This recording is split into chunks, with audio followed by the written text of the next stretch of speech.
दोस्तों, हम सब अपनी जिंदगी में कई बार हार मान लेते हैं।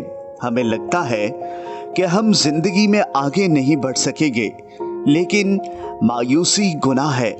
अगर आप तारीख उठाकर देखेंगे तो दुनिया में वो सब लोग जिन्होंने बड़े कारनामे अंजाम दिए, अपनी जिंदगी में काफी मायूसी देखी, लेकिन उन्होंने कभी हार नहीं मानी। ऐसी ही कुछ कहानी क्लोनल हार्लैंड, जो कि दुनिया की मशहूर तरीन फास्ट फूड रेस्टोरेंट KFC यानी के केंटकी फ्राइड चिकन का बानी है। दोस्तों, KFC के नाम से हम सब वाकिफ हैं। KFC चिकन ना सिर्फ बच्चों में बल्कि हर उम्र के लोगों में पसंद किया जाता है। KFC को शुरू करने वाले क्लोनल हार्लैंड की कहानी नाकाबिले यकीन है। क्लोनल 1890 में अमेरिका के शहर हुनरीविले में पैदा हुए और जब सिर्फ 6 साल के थे तो उनके वालिद दुनिया से चल बसे। उनकी माँ एक फैक्ट्री में काम करती थी और बच्चों को पालने के लिए ज़्यादा वक्त काम करने पर मजबूर थी।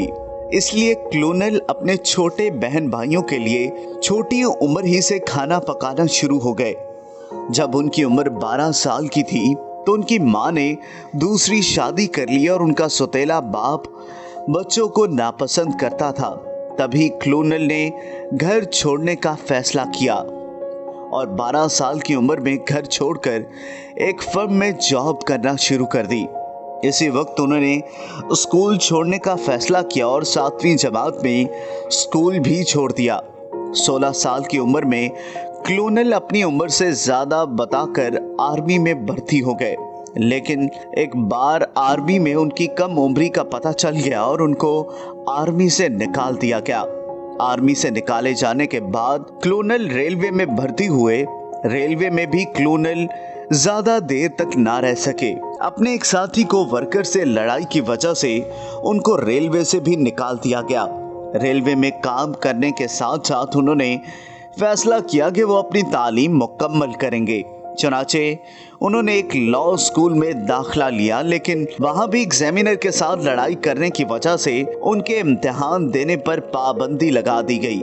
हर जगह से निकाले जाने के बाद क्लोनल वापस अपनी माँ के घर शिफ्ट हो गए और वहां उन्होंने एक लाइफ इंश्योरेंस एजेंट की जॉब ढूंढ ली, लेकिन नाकाबिले यकीन तौर पर अपने सीनियर्स की बात ना मानने की वजह से उनको इंश्योरेंस की जॉब से भी निकाल दिया गया। हर जगह से निकाले जाने के बाद क्लोनल ने हिम्मत ना हारी और 1920 में इधर उधर से पैसे पकड़कर एक छोटी सी फ्री बोट की कंपनी खोल ली, लेकिन यहाँ भी उसकी दाल ना गली।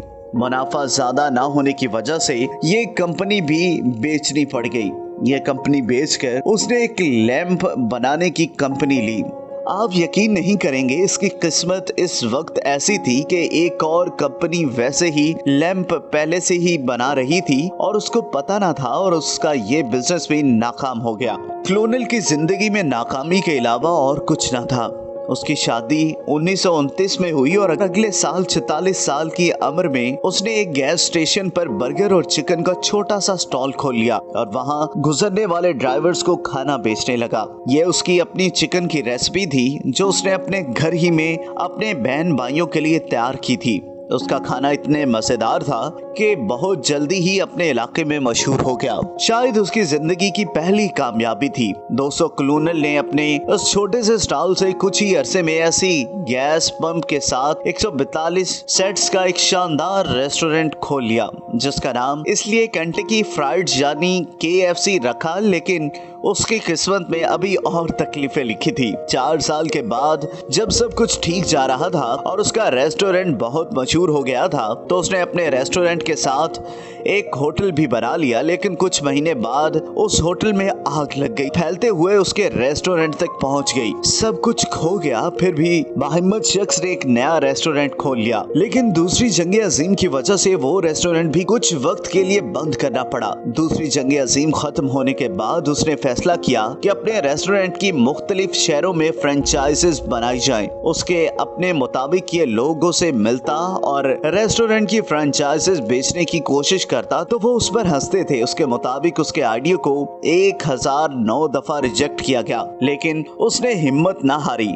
ये मुख्तलिफ लोगों से मिलता गया, घर जा जाकर उनसे बात करता था ताकि वो उसके रेस्टोरेंट की फ्रेंचाइज खरीदे। काफी मेहनत के बाद उसको एक शख्स मिला जो उसके आइडिया में दिलचस्पी रखता था और फिर देखते ही देखते उसने KFC की फ्रेंचाइजेस काफी सारे लोगों को बेच दी, जिन्होंने मुख्तलिफ शहरों में KFC की ब्रांचेस खोली और मुनाफे का कुछ हिस्सा उसको जा रहा था। दोस्तों, जैसा कि मैंने आपको पहले बताया था कि KFC का मतलब केंटकी फ्राइड चिकन होता है। केंटकी अमेरिका की एक स्टेट है जहां ये रहा करता था और उसकी चिकन की जो सीक्रेट रेसिपी है उसको दरअसल KFC कहा जाता था। क्लोनल सैंडर्स असल में कोई कर्नल नहीं है, इसको कर्नल का खिताब भी केंटकी के गवर्नर ने दिया था, तभी इसको कर्नल या क्लोनल सैंडर्स कहा जाता है, जो कि एक अजाजी खिताब है। उसकी ही फ्रेंचाइज का आइडिया चल पड़ा और देखते ही देखते KFC पूरे अमेरिका में फैल गया। 1964 में KFC की अमेरिका और कनाडा में 600 ब्रांचेस खुल चुकी थी। क्लोनल सैंडर्स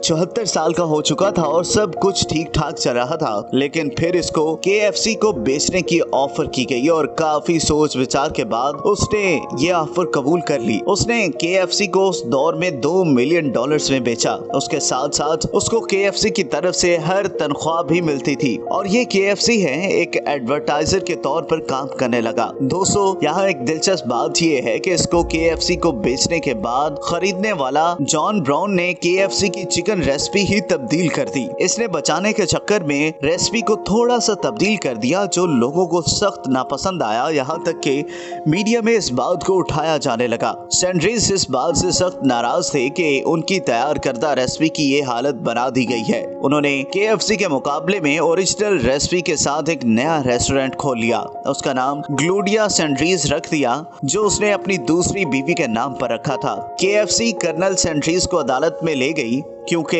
KFC को बेचते वक्त कर्नल सैंडर्स से बेमुआदा किया गया था कि वो अपनी रेसिपी किसी को नहीं बताएगा और ना ही इसी रेसिपी के साथ कोई और रेस्टोरेंट खोलेगा। कर्नल सैंडर्स ये केस हार गया और उसको $1 मिलियन अदा करने पड़े। बात ये है कि ग्लोडिया सैंडर्स डाइनरीज हाउस नामी है रेस्टोरेंट अभी तक अमेरिका में मौजूद है। दोस्तों, कर्नल सैंडर्स की तस्वीर KFC के लोगों से कभी भी हटाई नहीं जा सकी। आज भी कर्नल सैंडर्स जिन्होंने KFC को बेच दिया था, उनकी तस्वीर KFC के लोगों पर बनी होती है। शायद इसकी वजह यह भी है कि कर्नल सैंडर्स लोगों में बहुत मशहूर थे और KFC के नए मालिकान ने इसे मार्केटिंग का एक नया तजुर्बा समझा। लेकिन 1999 में KFC ने कोशिश की थी कि KFC के लोगों पर एक नया चेहरा लाया जाए, जिसको लोगों ने शदीद नापसंद किया। लोग चाहते थे कि KFC को बनाने वाले कर्नल सैंडर्स की शक्ल ही KFC पर लगी रहे।